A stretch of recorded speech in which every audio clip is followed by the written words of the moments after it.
سمرقند دفاعی انتظامات کے لحاظ سے خوارزم شاہ کا مضبوط ترین شہر تھا۔ شہر کی حفاظت کے لیے 1,10,000 سپاہی موجود تھے، لیکن بخارا کی فتح کی غیر متوقع خبر سے سلطان خوارزم کی رہی سے خود اعتمادی جاتی رہی اور وہ چند سرداروں کو شہر کی قیادت سونپ کر بلخ کی طرف نکل گیا۔ فوج کو جن دو بڑی شخصیتوں سے صحیح رہنمائی کی امید تھی وہ سمرقند میں موجود نہ تھیں۔ سلطان کا نوجوان بیٹا جسے شیر خوارزم کہا جاتا تھا سلطنت کے شمال مغربی علاقوں میں فوج تیار کر رہا تھا۔ دوسرا تیمور ملک تھا کہ جس نے فوکند کے مارکوں میں سارے ترکستان کو اپنا گرویدہ بنا لیا تھا۔ اس کے متعلق سمرقند کے ہر بچے اور بوڑھے کی یہ رائے تھی کہ وہ 1,00,000 سپاہیوں کے ساتھ تتاریوں کو میدان میں شکست دے سکتا ہے، لیکن سلطان نے سمرقند پہنچتے ہی اسے بلخ کے آس پاس کے جنگجو قبائل کو منظم کرنے کے لیے بھیج دیا۔ جب خوارزم شاہ بھی سمرقند سے نکل گیا تو تمام لشکر میں مایوسی پھیل گئی۔ لشکر کے بہت سے سردار پہلے ہی مختلف ٹولیوں میں بٹے ہوئے تھے، یہاں تک کہ بااثر شخصیت سر پر نہ ہونے کی وجہ سے یہ اختلاف اور بڑھ گیا۔ محاصرے کے دوران میں چنگیز خان کے بیٹے جو دریائے سیہوں کے کنارے بہت سے شہر فتح کر چکے تھے، قیدیوں کی ایک بڑی تعداد کے ساتھ اپنے باپ سے آ ملے۔ سمرقند کی فصیل بہت مضبوط تھی۔ 12 آہنی دروازے جن کی حفاظت کے لیے برجوں پر تیر اندازوں کا پہرا تھا ناقابل تسخیر سمجھی جاتی تھی۔ چنگیز خان نے قیدیوں کو فصیل کے ارد گرد مورچے کھودنے کے کام پر لگا دیا اور طویل محاصرے کی تیاریاں شروع کر دیں۔ شہر کی محافظ فوج کو یہ احساس ہونے لگا کہ 1-2 ماہ تک تتاری آس پاس کے علاقے میں اس قدر مضبوطی سے پاؤں جما لیں گے کہ باہر سے کوئی کمک اہل شہر کی مدد کے لیے بھیجی بھی گئی تو اس کے لیے شہر تک پہنچنا ناممکن ہوگا۔ مورچے تعمیر کرنے کے لیے تتاری آس پاس کی بستیوں سے قیدیوں کی نئی ٹولیاں لا رہے تھے۔ ان حالات کے پیش نظر فوج کے سرداروں نے شہر سے باہر نکل کر لڑنے کا فیصلہ کیا۔ ترک نہایت بہادری سے لڑے، لیکن عین اس وقت کے جبکہ تتاریوں کے پاؤں اکھڑ رہے تھے۔ چند سردار کے جنہوں نے پہلے ہی چنگیز خان کے ساتھ سازباز کر رکھی تھی اپنے 30,000 فوج کے ساتھ اس سے جا ملے، لیکن شہر میں قتل عام سے فارغ ہو کر اس نے 30,000 غداروں اور ان کے سرداروں کو رات کے وقت نیند کی حالت میں موت کے گھاٹ اتار دیا، کیونکہ چنگیز خان دشمن کے غداروں پر کبھی بھروسہ نہیں کرتا تھا۔ سمرقند کی فتح کے بعد چنگیز خان نے اپنے بہترین سواروں کو خوارزم شاہ کے تعاقب میں بھیجا۔ چنگیز خان کا خیال تھا کہ اگر خوارزم شاہ کو مہلت ملی تو وہ چند دنوں میں ایک اور لشکر تیار کر لے گا، اس لیے اس نے تعاقب کرنے والی فوج کے سرداروں کو حکم دیا کہ وہ ہر قیمت پر خوارزم شاہ کا سراغ لگائیں اور جس شہر میں وہ موجود ہو اس کا محاصرہ کر لیں۔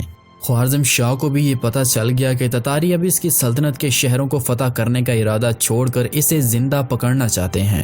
خوارزم شاہ مختلف شہروں سے گزرتا ہوا نیشا پور پہنچا۔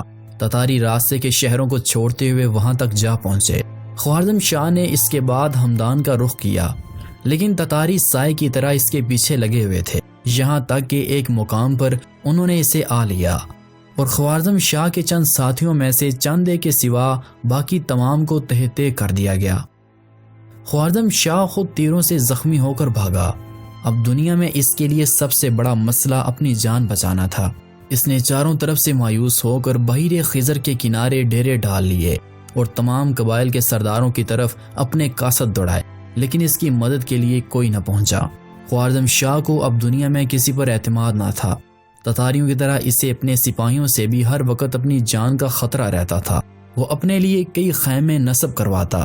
ایک رات وہ اپنے کشادہ خیمے سے نکل کر ایک چھوٹے سے خیمے میں جا کر سو گیا۔ صبح کے وقت دوسرا خیمہ تیروں سے چھلنی تھا۔ ایک شام وہ سمندر کے کنارے کھڑا تھا کہ اسے فاصلے پر گرد اڑتی ہوئی نظر آئی۔ اسے شک گزرا کہ تتاری آ رہے ہیں، لیکن ایک سپاہی نے آ کر خبر دی کہ یہ مسلمانوں کی فوج ہے۔ لشکر قریب آ کر رک گیا۔ وہ صرف 5,000 سپاہی تھے۔ خوارزم شاہ کو مایوسی ہوئی۔ ایک سوار آگے بڑھا اور خوارزم شاہ کو دور سے پہچان کر گھوڑا بگاتا ہوا اس کے قریب آ پہنچا۔ یہ جلال الدین تھا۔ ایک لمحے کے لیے باپ اور بیٹا ایک دوسرے کی طرف دیکھتے رہے۔ خوارزم شاہ نے کہا کہ جلال گھوڑے سے نہیں اترو گے؟ نہیں، مجھے بہت دور جانا ہے۔ میں صرف یہ پوچھنے آیا ہوں کہ آپ نے مجھے کیوں بلایا؟ تو تم میری مدد کے لیے نہیں آئے؟ اس ویران جگہ پر آپ کو کیا خطرہ ہے؟ خوارزم شاہ نے آگے بڑھ کر جلال الدین کے گھوڑے کی باگ پکڑتے ہوئے کہا کہ میں تمہیں جانے نہیں دوں گا۔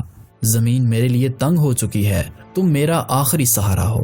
چلو میں تمہیں اپنا خیمہ دکھاتا ہوں، وہ تیروں سے پھٹا پڑا ہے۔ آج ساری دنیا میری دشمن ہو چکی ہے، کیا میرا بیٹا بھی میرا ساتھ نہیں دے گا؟ جلال الدین نے جواب دیا کہ کاش آپ نے دنیا کے ساتھ کوئی بھلائی کی ہوتی۔ آپ کی وجہ سے خوارزم کو ایک وحشی اور حقیر دشمن کی غلامی نصیب ہوئی۔ آپ نے صرف اپنی جان کے خوف سے سارا ملک بھیڑوں کے سپرد کر دیا۔ قوم آپ کی غلطیوں کا خمیازہ بھگت رہی ہے۔ مسلمان آپ کی وجہ سے تتاریوں کے ہاتھوں اپنی بہو بیٹوں کی بے حرمتی دیکھ رہے ہیں۔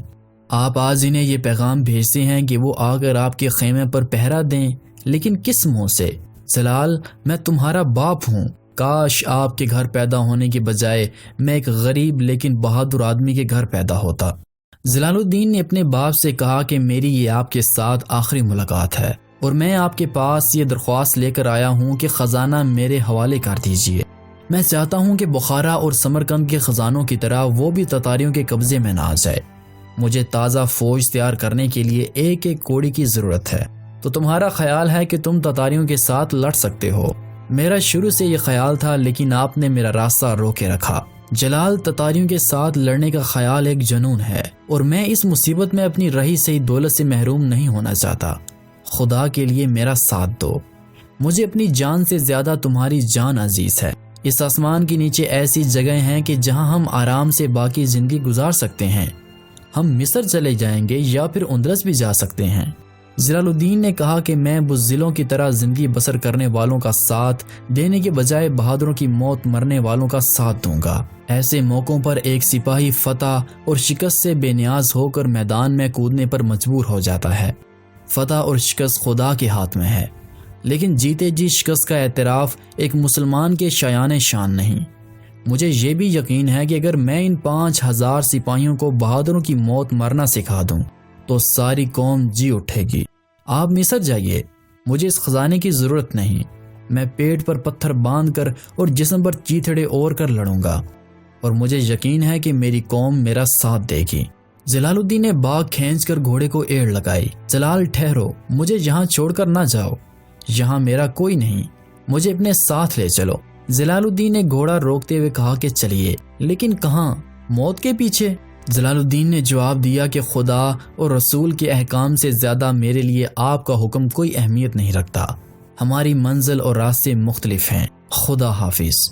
چند دن کے بعد خوارزم شاہ کو کسی نے تتاریوں کی آمد کی خبر دی اور وہ اپنے چند ساتھیوں کے ساتھ بحیرہ خزر کے ایک جزیرے میں پناہ گزین ہوا، اور کہا جاتا ہے کہ خوارزم شاہ اسی جزیرے میں گمنامی کی موت مرا۔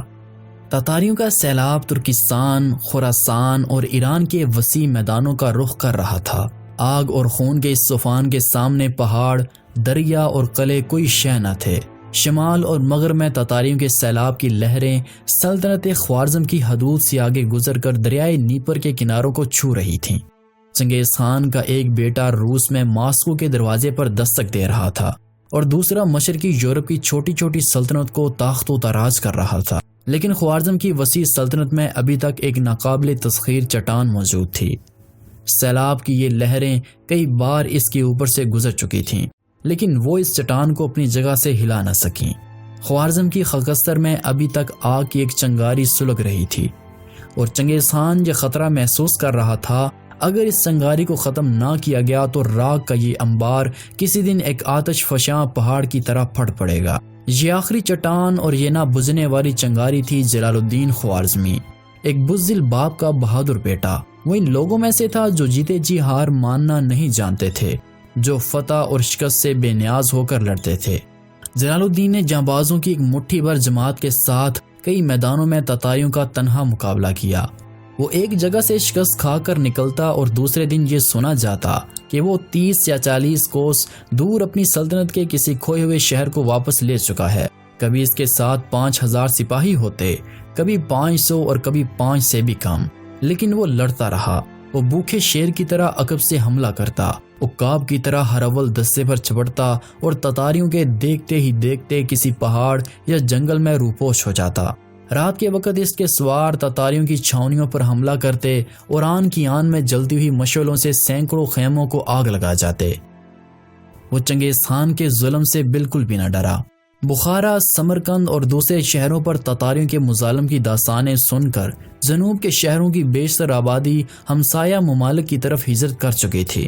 عراق، شام، افغانستان اور مصر کی طرف جانے والے راستوں پر لاکھوں پناہ گزین بچوں، مردوں اور عورتوں کے ساتھ بھوک سے مر رہے تھے۔